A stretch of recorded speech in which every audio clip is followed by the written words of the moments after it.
many is the optimum number? If bringing in people illegally and giving them citizenship makes you more prosperous, what's the number, the ideal number of people we should give citizenship to? Our country and our community was built by immigration, okay, and we have so many stories. Okay, you're not going to answer. Are you indigenous, Tucker, to the US of A? I'm going to assume at some point, probably had family members who came over here in American history before you soiled your oats, before you became the heir to the Swanson fortune.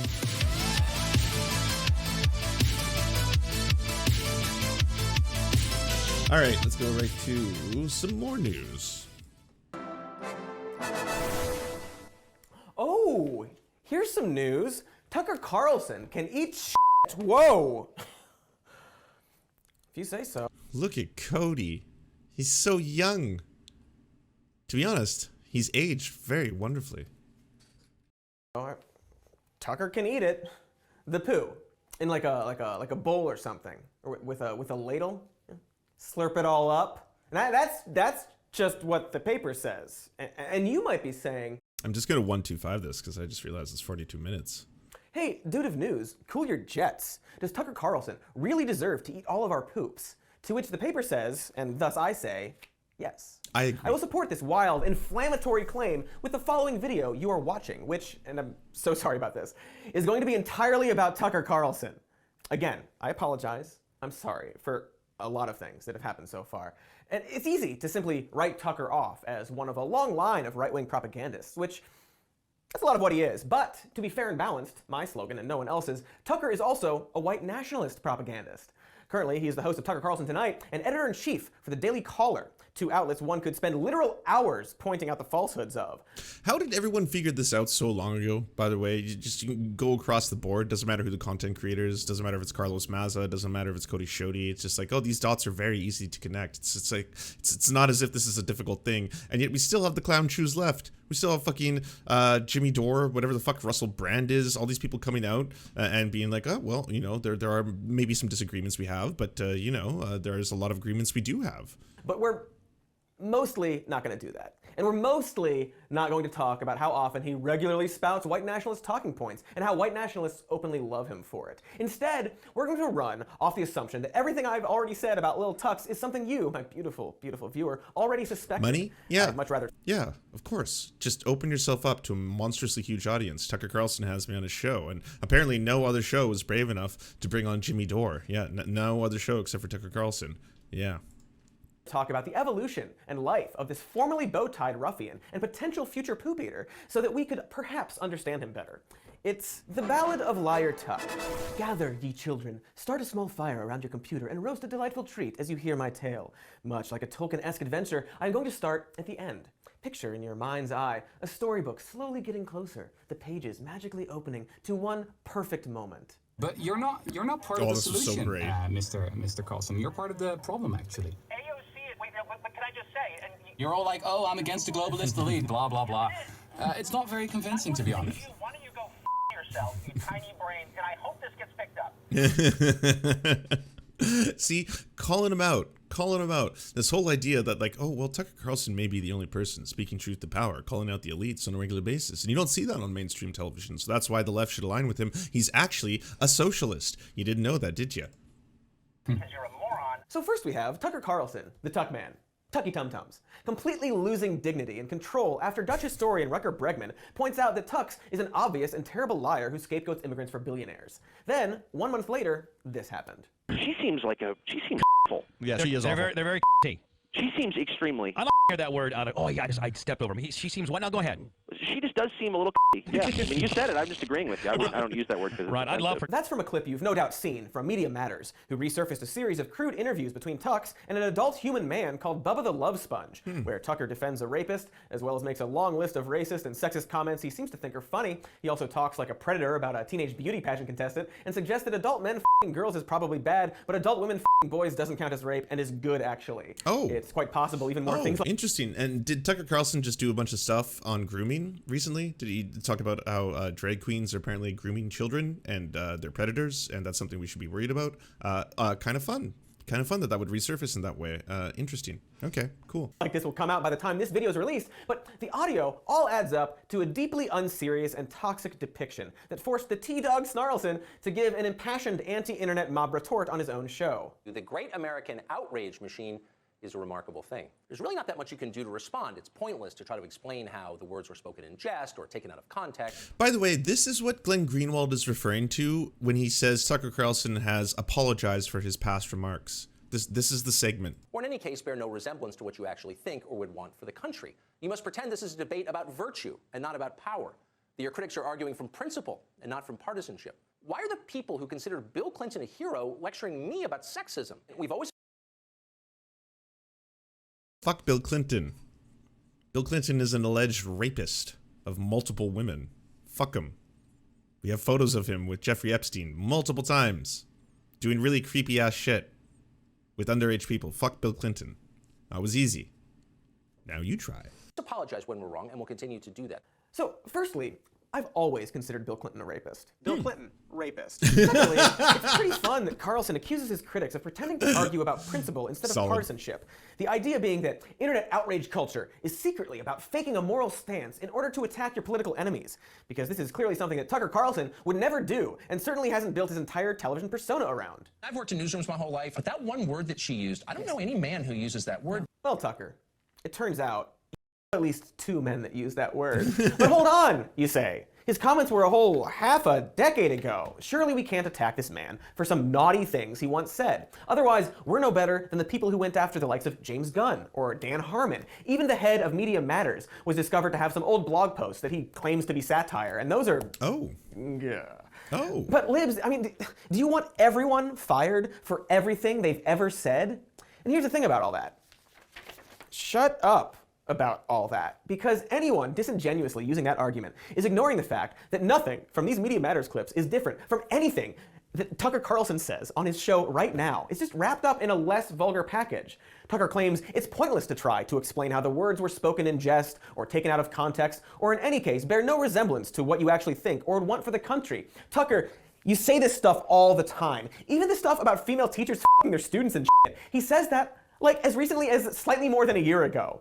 A news anchor who reports current events and his opinions to 3 million people who want his opinions talked about how Iraqis are semi-illiterate primitive monkeys. Side note, Tucker, before the Iraq War, Iraq's literacy rate was higher than some US states. Whoa. What? Oh my. Racist. Awkward. He's on state TV talking about immigration and foreign policy. And to act like any of this is somehow removed from the context of his career is it's just not worth anyone's time. Or at least any more time than I've already spent on it, which was too much time. So enough about what he has said. Let's talk about what he does. We're going to break down just one of his segments about those aforementioned immigrants to see just how totally not terrible he is. Just one segment, I swear. For Democrats, it's understandable because the calculus is simple. Having abandoned the concerns of the middle class here, they need millions of new voters, and they need them fast. Otherwise, their party risks becoming a permanent minority. Replacing ungrateful citizens with obedient immigrants is their only hope. At exactly 1 minute into the video, Tuckums has claimed that the Democrats' only motivation for supporting DACA, or the Deferred Action for Childhood Arrivals, is that more immigrants get them more voters. He offers absolutely nothing as evidence, so a reasonable person might assume that the rest of the video is designed to support it. You know, like if you started a video by saying a specific person should eat poop, you would then need to spend the rest of your video explaining why, which I still intend to do. But Tucker never intends to explain why. He's essentially starting with a speculative conclusion that's laughable on its face, and then just moving on, as if it's now true. So, okay, Tucker, what is the next, fact for us? Every Democrat who's thought it through for even a minute knows this well. They can't say it in public, though, because obviously it's horrible. So instead, they're trying a new talking point. Illegal immigrants are terrific people, every single one of them, far more noble and law-abiding than you are. How dare you complain about their presence? Whoa. You must be a bigot. I didn't know they said that. The one problem with this line of argument is that it's vulnerable to facts. Now we're nearing minute 2, and Tucky Tumsbo. The thing that immigrants can't vote, especially illegal immigrants, which is the wild thing. Like, I don't understand why there's this consistent push for this conspiracy theory, and then people defending it on the other side, being like, well, you have to understand, Tucker Carlson's not actually talking about some kind of great replacement conspiracy theory in a racist way. It's about voter demographics and how the Democrats are trying to bring in more illegal immigrants to increase their voting base and voting power. And like, even if that was true, and we're being as good faith as we can possibly fucking be right now, which shouldn't be at all towards Tucker Carlson, they can't vote. So what are you talking about? He just hates non-white people. He just puts on a lot of masks. Sometimes they slip, sometimes they fall off. He likes to use the word cultures. He likes to say inferior cultures, inferior to Western civilization. It sounds as if it's not racial. It's not racially motivated at all. It sounds a little better when you say that kind of stuff on mainstream television. But white nationalists sure seem to pick up on it, sure seem to hear that and be like, oh wow, that's our guy. He's saying all our shit. This is fucking awesome. And on mainstream TV, goddamn. Claims that Democrats and liberals will scream bigot at anyone who disagrees with immigration, despite the cold hard facts saying that immigrants cause more crimes. He then cites a study seemingly proving just that. In the border state of Arizona, for example, illegal immigrants commit 2.5 times as many murders as American citizens do. God. They're almost 50% more likely to be in gangs. They commit more armed robbery and more sex crimes against children. Overall, they're about twice as likely to be convicted of crimes of all kinds, non-immigration related. And that's just in one state. So John Lott, who's a researcher, a social scientist, got a hold of the conviction numbers, which the government of the state of Arizona has hidden from the population, because it's lying to the population about the effects of immigration, as you know. Now, if the name John Lott sounds familiar, that's because we literally just did a video debunking his study. This study that Tucky Carbo is citing, which is inaccurate, and made by a weird fraud who peer reviews his own work, which is largely created. What's going on here? Are you wearing your Halloween costume and then went on for an interview? For conservative talking points. And there's a bunch of other studies that have shown immigrants to be equally, if not less, prone to crime as the rest of America. But again, I literally just did that already. So go watch that other video I did. It's fantastic. The main takeaway here is the study that Tuck Everlasting is referring to. Lather yourself in bacon grease. And it's going to be the entire foundation of his segment. And this is mostly how he operates. He starts with a bold lie or inaccuracy that his audience doesn't have the time or desire to fact check or learn the nuance of. And then he builds a bigger lie from that. It's like a magician saying there's nothing up his sleeve, and the audience thinking, okay, magician, I trust you, magician. Whatever you say, magician. In California, an illegal alien named Luis Brasamontes murdered 2 police officers. So next, he immediately follows up his wrongness with a single story about the worst immigrant criminal he can find, using it to ramp up anger via anecdotal evidence while ignoring literally everything he previously said about the importance of facts. He then establishes the idea that liberals are letting these immigration crimes happen because of a foolish and emotional idea that diversity is our strength. Except, I thought it was because of the votes, Tucker. What the f***, Tucker? But what follows after that is the gooey center. Is it true? The less we have in common, the stronger we are? Is a marriage stronger when spouses have radically different beliefs? Are you closer to your kids when you share no common points of reference? Do you speak the same language as your best friend? Oh. It's kind of... Oh, no, we still got it. Could you be best friends if you didn't? These are important questions, given that our leaders are radically and permanently changing our country wholly on the basis of their faith that diversity is, in fact, our strength. Now, let's break that one down, because the fact that Tucker Carlson can't imagine being friends with or in a marriage with someone who has different beliefs as him, or in the same town as someone who speaks a different language, it's pretty telling. He's either saying that because he A, truly can't imagine a universe where he could psychologically handle diverse thought, or B, he's trying to appeal to specific viewers who can't imagine being friends with people from other cultures. Racists. That thing Tucker is one of. Also, in terms of immigration and America, it's a colossally batshit point because, well, personal relationships and marriages aren't the same thing as a country with millions of people, Tucker. What the f***, Tucker? Oh, it's a false equivalence designed to hook scared old people who don't like things that are different from them. I see. Yeah. Now, in fairness and balancedness, T. Carl clarifies that he's not actually talking about race, and is therefore not a racist. Don't the left lie to you. That doesn't mean we have to look alike. Doesn't mean we have to come from the same places. It does mean we have to share common beliefs. Otherwise, we'll hate each other, and the whole enterprise will fall apart. You see? It's not about your race. We can have all of the races, even the bad ones, as long as everyone in America shares a common belief. We all need to think the same, apparently. I wonder what that belief would be. Would it be about some kind of hierarchy, some kind of system where certain categories are superior to others? There would be a supremacy, if you will, a triage, something to do with that? Look, I don't know, Tucker. I'm trying to be fair and balanced. You know what's the wild thing about, like, you know, white supremacists, racists, all that kind of stuff, is that life is so much better in every single way when you have, like, multicultural societies. It's fucking based. It's awesome, all right? Multiple languages is so much fun. Multiple different kinds of food is incredible. Multiple music is incredible. You know, a whole bunch of different, ethnicities having sex with each other, amazing, incredible, based, so much fun. All of this is great. It's all amazing stuff. Here, and I guess you could argue that maybe you're just talking about like broad ideals, like freedom of press and speech, respecting Also, each other. like, But it's the same kind of people, by the way. You know, you'll get an Alex Jones who'll be like, that's why Mexicans, they're coming over here. They're trying to kill all of us. And it's really a problem. It's lunchtime. All right, I gotta go buy some tacos. Really, maybe that shawarma place is open. Yeah, that stuff is good. I love it. I don't know, man. For one, then why did you bring up common frames of reference and language? And for the second thing, it sure does say illegal alien crime in huge letters behind you while you're talking about it.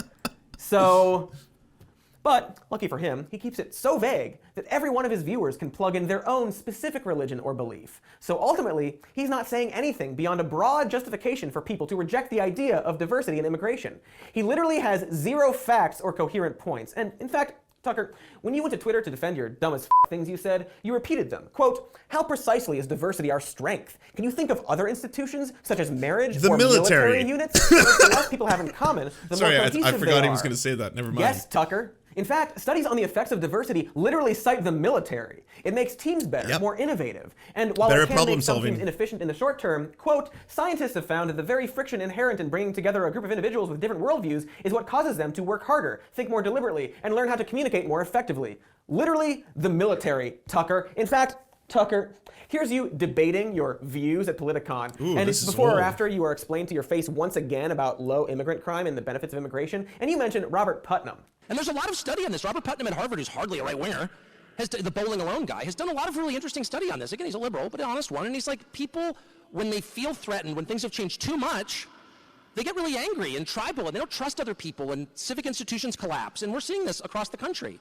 Putnam is cited a lot by people like Tucker because his study says that in the short term, diversity makes people hunker down and be more tribal. But they never bother to point out the literally second sentence of the abstract. Oh. In the long run, immigration and diversity are likely to have important cultural, economic, fiscal, and developmental benefits. Oh. Going on to describe Shit. illustrations drawn, quote, from the U.S. military, religious institutions, and earlier waves of American immigration. They, and Tucker... Who knew? Who knew? Tucker Carlson's high-pitched voice is so annoying. It's like, it's up there with Steven Crowder's for just like, holy fuck. You know, like, oh god. Also don't point out that the author himself has described his study as being distorted, and his, quote, extensive research and experience confirm the substantial benefits of diversity, including racial and ethnic diversity to our What a society. surprise. And we must not forget, the only statistic you even tried to give is based off an incorrect study by this self-peer-reviewing weirdo who once made sock puppet accounts to defend his weird self-peer-reviewed incorrect study. No way. Oh, chef's kiss. Chef's kiss. Hey Tucker, remember how you just said this thing about those things you said? We've always apologized when we're wrong, and we'll continue to do that. That's what decent people do. They apologize. So can I expect that apology from you about how you're wrong about everything I've said so far? I'm on the Twitter, which you're kind of like a soft Nazi. I'm sure you love Twitter. So hit me up, brother, for you to administer that apology. The last half of Tucker's already incredibly wrong segment of live A soft Nazi? No, the appropriate term is diet Nazi. Yeah, that's it. is when he brings on a guest, a council member of Phoenix who supports DACA. Phoenix being a city in the state that Bull's Poop John Lott study was about. As painful as this will be to watch, it really explains why that Bregman fellow from earlier could push Tucker's buttons so easily. Because Tucker is actually terrible at debate and relies completely on bombarding guests that are too polite to handle his absurdity. So if bringing in more people illegally and making them citizens makes you more prosperous, then why wouldn't you bring in 10 million and become really, really rich? So how... Really, really rich. Two paper dolls. Thank you. I appreciate it. Love your Streamlabs. Aw, that's nice. How many is the optimum number? If bringing in people illegally and giving them citizenship makes you more prosperous, what's the number, the ideal number of people we should give citizenship to? Our country and our community was built by immigration, Okay, you're and not we gonna have answer. so many stories in this community. Okay, you're not going to answer. Are you indigenous, Tucker, to the US of A? I'm going to assume at some point, probably had family members who came over here in American history before you soiled your oats, before you became the heir to the Swanson fortune. Stories about... Yeah, person who supports immigration, give us an exact number of humans that would equal economic prosperity. If you can't give an exact number, then I, a really smart person, win. Why won't you answer my totally reasonable question? Also, I'm looking for facts, and I think it's fair to ask for facts. F you, Tucker. F your nose. The exchange ends with Tucker grilling the woman on that good study of his from before, prompting her to explain that the crime statistics she has seen from Phoenix don't support his conclusion. Because again, it's a false study. She answers his question twice, says that the numbers she personally saw don't coincide with the study he's citing, because again, false study, but instead of acknowledging her, he just keeps repeating the question over and over. And when she refuses to repeat herself a third time, old Trucks Carlson declares victory, because he's a very good debater. And that's the secret to his expert tactics. He shouts lies at a more serious person, and when that person tries to answer with any kind of nuance, he calls them the real liar. The woman doesn't have crime numbers in front of her and probably doesn't want to ignorantly assert something. Tucker, on the other hand, has no problem assertively vomiting torrents of vomit and can therefore be quicker in the moment, declare a victory, and not worry if he's wrong later. Or he flat out ignores their answer and moves on too fast for viewers to notice. He's profoundly disingenuous with how he discusses these topics, often blatantly contradicting himself. Most immigrants are nice. Sure, Tuck. That's what you think. You nailed it.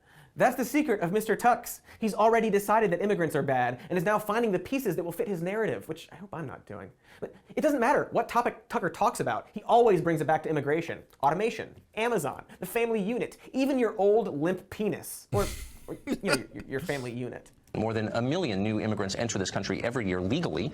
A large but unknown number come illegally. Most of these are low-skilled. All of them are looking for work. These new rivals compete primarily with the very Americans most likely to have lost their jobs, and the effect is lower wages. One well-regarded study released last year found that when men's wages fell relative to women's, families didn't form. According to the authors, a falling male wage reduced, quote, the attractiveness of men as potential spouses, thus... Okay, if this study is true, and is like not one done by a vampire, who was completely discredited at this point and turns out to be real. Don't you think a bigger problem would be that we've got this entire system set up in which your manliness or your ability to be sexy or whatever is directly correlated with capitalism and how much you're making in relation to your spouse? Isn't that kind of weird and fucked up if that is actually true, and that men are seen as less desirable by women if all of a sudden they're making less than their wife is making, which, by the way, should not be a problem at all. There should not be a competition between partners as to who is earning more money at the end of the day. Like, that's a bad thing. It's like, oh wow, my wife just got a raise. She's now making way more than me. She's making like 70 grand. It's wild. It's like that. Shouldn't you be like, awesome, congratulations, this is great for both of us, for all involved? I don't know, this feels kind of sexy. Reducing fertility and especially marriage rates. To Tucker, when you get down to it, everything is the fault of immigrants, and every solution to a problem involves fewer immigrants. And if someone calls him out for being a racist, something he is, well, he's already decided that it's just a tactic from the left who don't want to hear all the facts. He's cherry-picked. It's this facts versus PC culture stance almost constantly applied to an anti-immigration stance. That's probably why Nazis love him so much. And, his general racism. Iraq is a crappy place filled with a bunch of, semi-literate primitive monkeys. Did you know that? About how much Nazis love Tucker Carlson? I mentioned it in passing earlier, but they super do. They love him and what he talks about, and he parrots their talking points. And Lance underestimates how fragile the average conservative American male ego is. Like, I mean, that sucks though. It just sucks in general. There shouldn't be this view. Like, first off, I just fucking hate under capitalism how we associate success and how good you are and how much value you have as a human with directly how much you're paid and how much money you earn, as opposed to, I don't know, things that you contribute, broadly speaking, to society as a whole.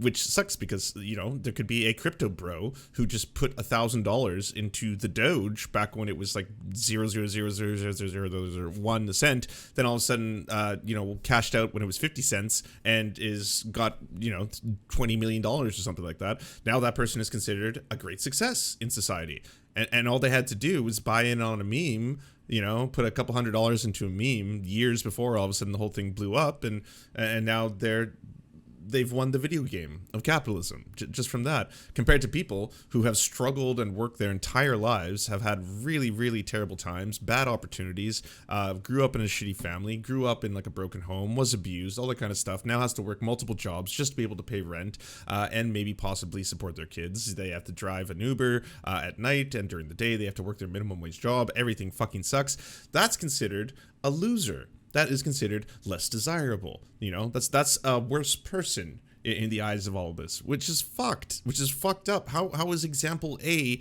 where it's like the epic meme line go up, click, is considered the good guy, and in the other situation that's considered an undesirable, what are they called, beta sub 5, or however the manosphere, like, you know, spells this out. Sounds like them when he talks about the things they want him to talk about. But as someone who made money off Doge, it was sad to see different friends treated me after. They respected me more.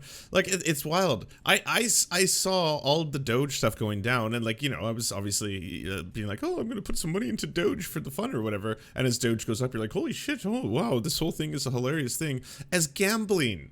It was gambling. I was like, this is like a slot machine. All crypto really feels like it. It's the same sensation you get from putting a bunch of money into something and then seeing a roulette thing spin around, and then where does the ball land? And it's like, ooh, nice, a little bit of dopamine. I don't ever speak in dog whistles. oh, good. And I could talk about this a lot. I could talk about how if Nazis and fascists think that your show in particular is helping their cause, and that after mass shootings, media is advised to not broadcast the shooter's face or views to avoid spreading their message or creating copycats, maybe after a shitpost. Hey, good to see you, everyone. Check out Aruna Now's channel. He's in the Twitch Classic chat saying, I remember when Tucker brought on a white supremacist who levied legitimate criticism towards the caste system in India and then proceeded to call India a shithole country. What a surprise, Tucker Carlson. Oh my, man, that is like 100% his MO. Far-right white supremacist fascist terrorist kills 49 Muslims on a live stream because of white genocide and birth rates. Where have I heard that before? Well, maybe don't show his face, Tucker, or share his manifesto, Tucker, and then use it to foment fear about the rising authoritarian left. Maybe don't highlight the Nazi and his beliefs on your show that Nazis love. Unbelievable, man. And sure, I could talk about that, but that's a bummer, actually. So at least for now, today, what I'd much rather do is expand into the larger question of what exactly happened to Tucker Carlson. Like, how does such a terrible person come to be? Was he birthed like this? Did he suffer some kind of soul injury? Was he bitten by a radioactive swastika? I'm not the first person to ask. Okay, that third one goes hard. No, I don't think anyone is inherently a racist. You know, there's no such thing as an inherent white supremacist. You gotta learn these things. I believe in humanity. I have faith in the goodness of people, you know? In the same way the racists will say that certain races have lower IQs inherently or are genetically inferior. I don't believe such things. I think that is all racist gobbledygook. Ask this as a profile by Liz Lenz ventured to pinpoint his exact metamorphosis. It is a harrowing read that I highly recommend, and it points out that a lot of Tucker's media colleagues seem to agree that he did change since moving to Fox News. You can even see evidence of this, such as this clip from the 2009 CPAC, where he actually defends the New York Times as a legitimate news source. I'm merely saying that at the core of their news gathering operation is gathering news. And and conservatives need to do the same. Yes, they are liberal. Yes, they twist it, but they are still out there finding the facts and bringing them to people. And conservative, you can believe it or not. Only to be booed for trying to say that conservative news should be more like the news. And we're going to circle back to that moment because it explains a lot. But my point here is that while Tucker has always been a conservative, he didn't appear to be the same person 10 or even 5 years ago. He was seemingly less angry, less toxic, more bow-tied. Well, unless he was on Shock Jock Radio, apparently, something we are now discovering. But there's a reason we didn't notice those appearances all those years back, mainly because he wasn't such an overt racist when actually running his main news show. Over on MSNBC, he'd actually engage in polite debate with the likes of Rachel Maddow, actually coming across as a moderate conservative. Here to debate that, Air America radio host Rachel Maddow joining us tonight from New York. Rachel, welcome. Hi, Tucker. Nice to see you. Nice to see you. I am convinced this is a subject on which decent people can disagree. In fact, I know, because I know decent people who are on both sides of this question. He was on Dancing with the Stars. And while he was really bad at dancing, he was also a really good sport about it. He's been to over 50 Grateful Dead concerts, and he once wrote a piece idolizing Hunter S. Thompson. So, what happened? Or did anything even happen? His hate ramblings to Mr. Sponge seem to indicate that Tucky didn't change nearly as much as we might think. And this is the point in the Ballad of TC where the screen goes all wavy, and we flash back to a little Tucker, to when his birth mother left his family when he was 6 years old to practice a bohemian lifestyle in France. According to Tucker, it was a totally bizarre situation that he never talks about because it wasn't a big part of his life. Yep, his liberal bohemian mother walking out of the family when he was 6 years old totally didn't inform his life in any way. His father then remarried. Wow. So, we have an origin story. Patricia Carolyn Swanson, an heiress to the Swanson frozen food fortune, meaning that Tucker, the boy who totally wasn't affected by his liberal bohemian mother, grew up in extreme wealth. And we'll get more into that later, and it will be great. But cut to his learning years, and Tucky was sent to a boarding school on account of being, and this is according to his own words, not very good at school. He then became head of the debating society because you don't need to be good at school or know much about anything to be good at arguing, a statement that we should all be painfully aware of by now. According to a 1999 Washington Post article profiling Tucker, he once strode to the edge of the stage and challenged any member of the faculty to debate him on any subject. Because of course he did that. Of course he did that.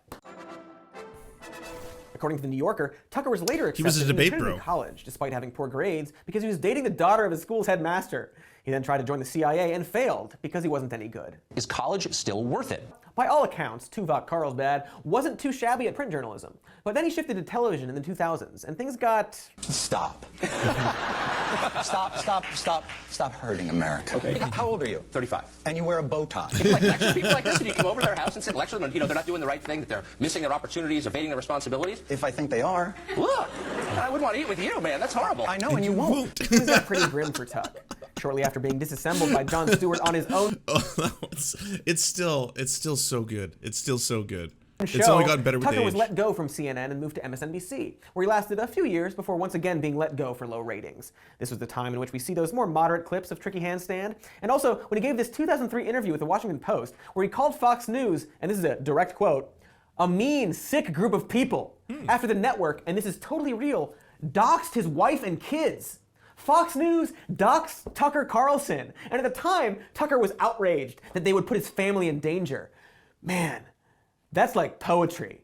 It's poetry. For everything Tucker Carlson has ever said, somewhere there's, well... And they were threatening my family to get me to stop talking. And obviously I'm not going to because it's my job to talk, and I have the support of Fox News, and I'm grateful for that. Anywho, 2003 was the same year that Tukov had an interview with Salon, where he not only said that it would be hard to imagine him ever working at Fox News, but also criticizes the demagoguery of folks like Bill O'Reilly and the use of straw men in the national discourse.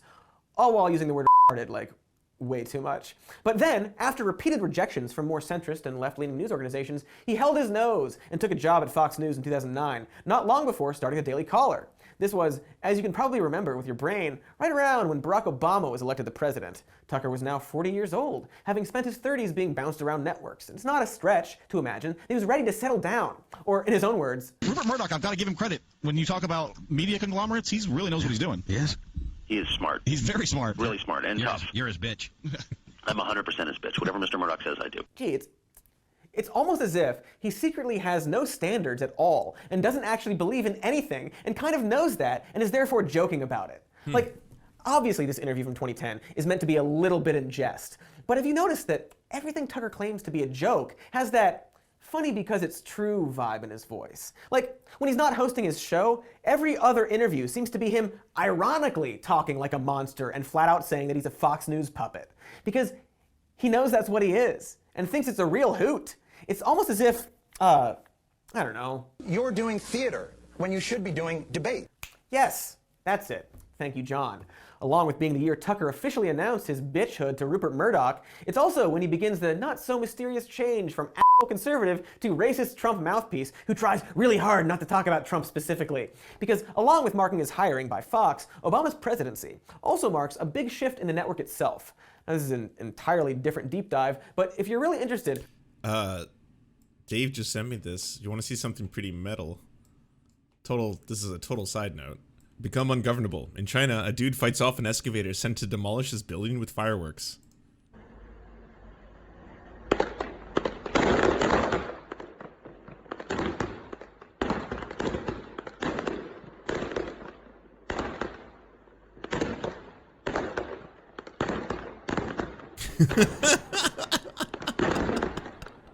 Wow.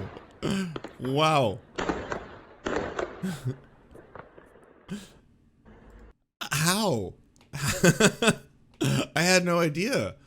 What is this technology? I highly suggest you read this 10,000-word New Yorker article chronicling Fox News' transformation from a conservative news channel to the closest thing to state TV America has ever seen. Some highlights include the ideological shift from Rupert Murdoch being vocally pro-immigration in 2015 to the acceptance of Trump's "they're criminal rapists" narrative not a few years later. It's the story of a network that once canceled the likes of Glenn Beck for his conspiracy mongering and is now more than willing to float the idea that the DNC killed a man. That reprimanded Sean Hannity for attempting to appear at a Tea Party fundraiser, only to later ignore it when he does the same for Trump events, Trump being the president. It's the epic tale of a network that routinely swaps staff with the Trump administration, speaks privately with the president, and gets special treatment during press events. A network and company that, when attempting to sell its assets to Disney, got no pushback from the Trump administration, despite that same administration trying to block other competing media mergers. It's really dark stuff. And I know it's a lot of words, but you should really read it and maybe do something about it. Like all of us maybe do something about Fox News?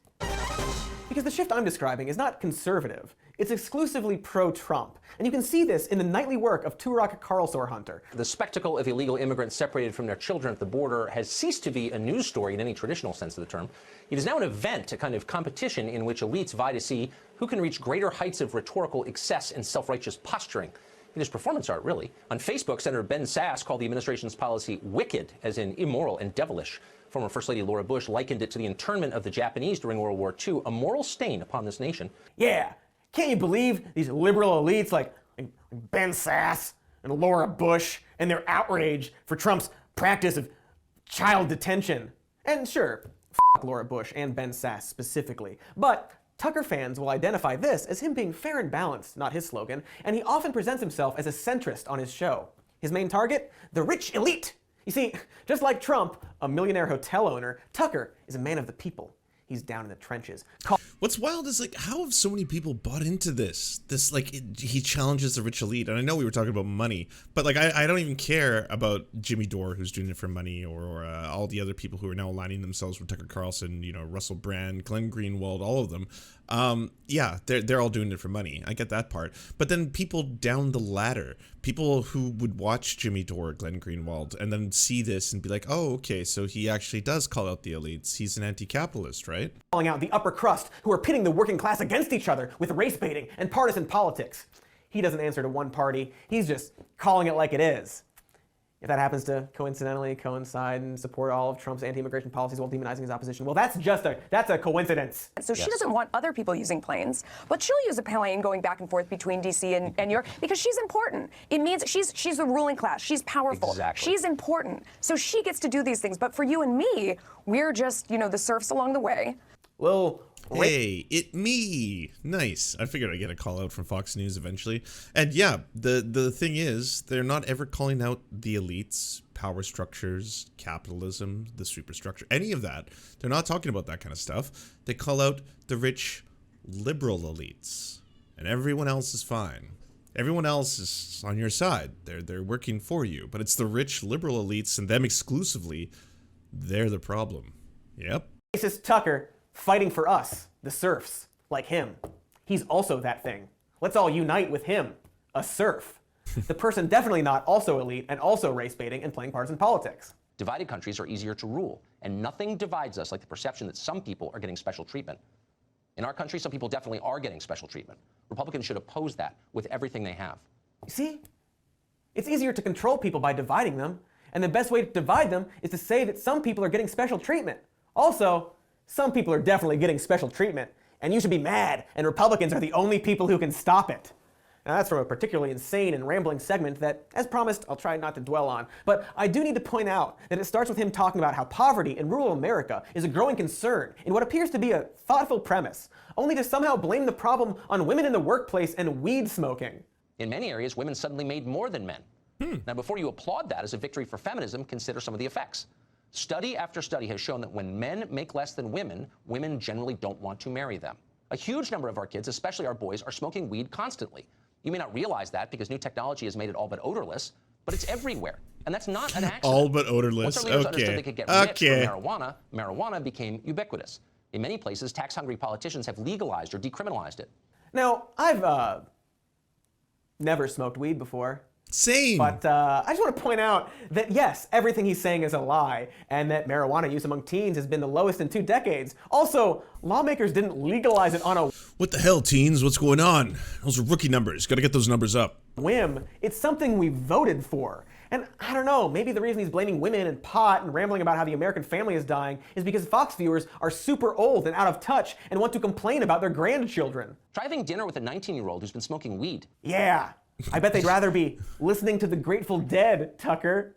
But again, I'm not going to repeat. Try having dinner with a 19-year-old who smokes some weed? Yeah, they're probably going to eat a lot of food, I'll imagine. That sounds horrible. What other articles fact-checking this video have already said. I mostly want to focus on this. For our ruling class, more investment banking is almost always the answer. Are you paying attention? According to Carlson, the problem is the elite ruling class, the investment bankers, who care more about foreign charities than supporting the working man. Good so far? Now this. And more to the point, who's going to pay for that?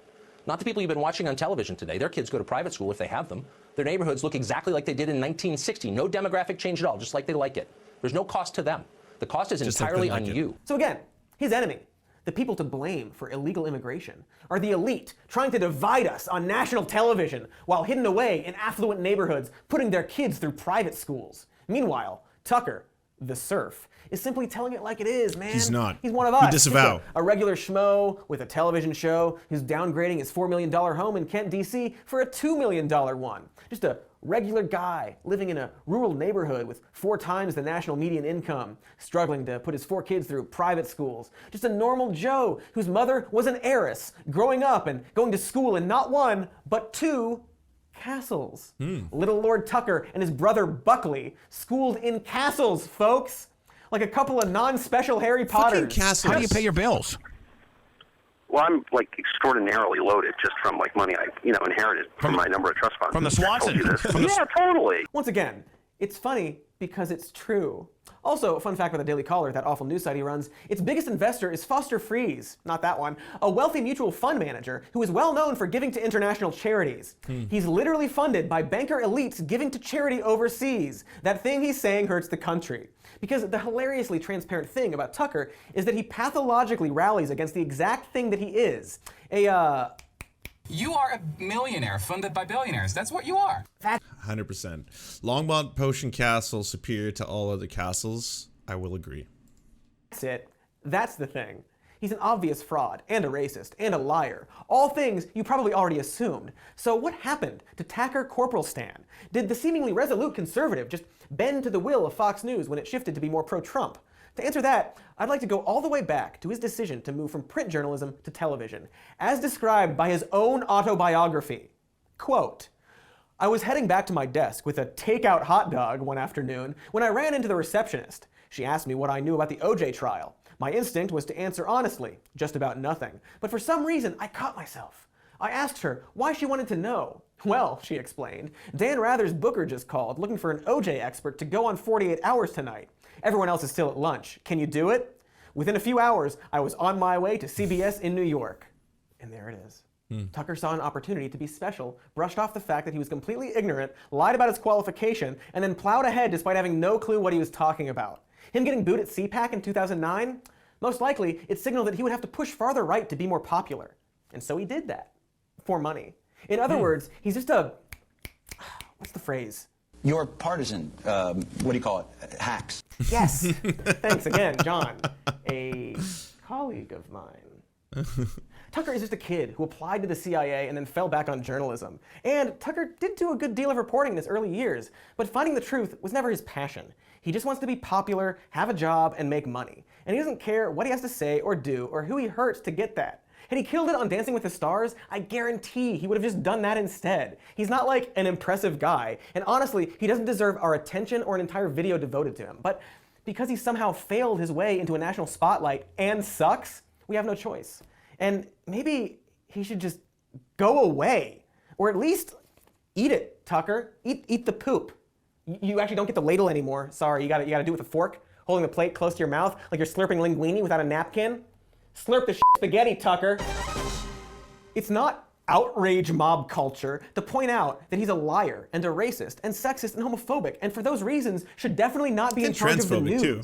He's not an entertainer like James Gunn or Roseanne Barr. He's a news anchor who is watched by 3 million people and therefore responsible for informing his giant audience about everything from Much foreign bigger policy now. to popular culture to immigration. And he's on the record joking that Iraqis are semi-illiterate primitive monkeys and mocking an entire gender of people with palpable contempt. And frankly, whether he was joking or how long ago he said these things have no business being debated. His flaccid challenge for people to come on his show is just more gaslighting and pretty much the epitome of everything we've just talked about. He lies so often on his show that I'm genuinely wondering why we can't have a law against professional news anchors purposefully misleading the American people. Which is True, McCux. It's kind of fascism. Like he's making me want to do a fascism against him because he's so frustratingly and obviously grifting a large portion of America and no one is doing anything about it. And like maybe he'll stick around forever. And he shouldn't. But in the meantime, if you ever get the opportunity to talk to him on camera, to his face, show him this video, or like paraphrase it, or say your own thing. My point is that people should go on Tucker Carlson's show and describe his show to his face more often, because he does not like it. Come up with your own thing, make a game out of it. Roll the credits. I'm vamping. Classic Shody was good Shody. Go support the Cody Shody show. Go subscribe. You're probably already subscribed. There's probably a lot of overlap between our two groups, but that would make a lot of sense. Do you enjoy the Serfs but prefer not to have to use your eyeballs? Many are saying this. Well, we've got the solution for you. It's the Serf Times in podcast form. Available on most major podcasting networks now. If you enjoy it, please consider leaving a good review and feedback because it really helps the show out, apparently, and it's free, just like the podcast. To our gods, Xander Corvus and Peyton L. Just, we are prepared to embark on a mighty jihad in your name. To our monarch, Tom Spiker, we are but your humble jester, attempting in vain to get you to laugh. To our valiant knights of the Round Table, Benji Arnie, Tech Tink, Scary Earth Human, Tony, DM Rivera, Resident Scarecrow, Sir Nickus, Mayred, Cheryl Alvarez, Ruby Kelly, Brandon, Words Greenwood. It doesn't matter what I believe, it only matters what I can prove. Hagbird Celine, Matthew Scarborough, Stellar Vision, Ariane McCarthy, Daniel Sutton, Coulter Smith, Jenna Tao, Quiet 185, Anna Loves Riley, Omni, Riley and Anna, Poodlehawk, The Tim Caucus, Multimondi, Trevbot, EXE, Brian Ephraim, Lemmy 101, Anthropophojak, Saren 42, Catherine, Ramon Acosta, Incosin, Agent NDN, Violent Orchard, Political Puppy, La Media Panza, Zach Christensen, Todd Buckingham, and Todd Lajeunesse. We raise our mugs and salute our brave heroes off to another glorious conquest.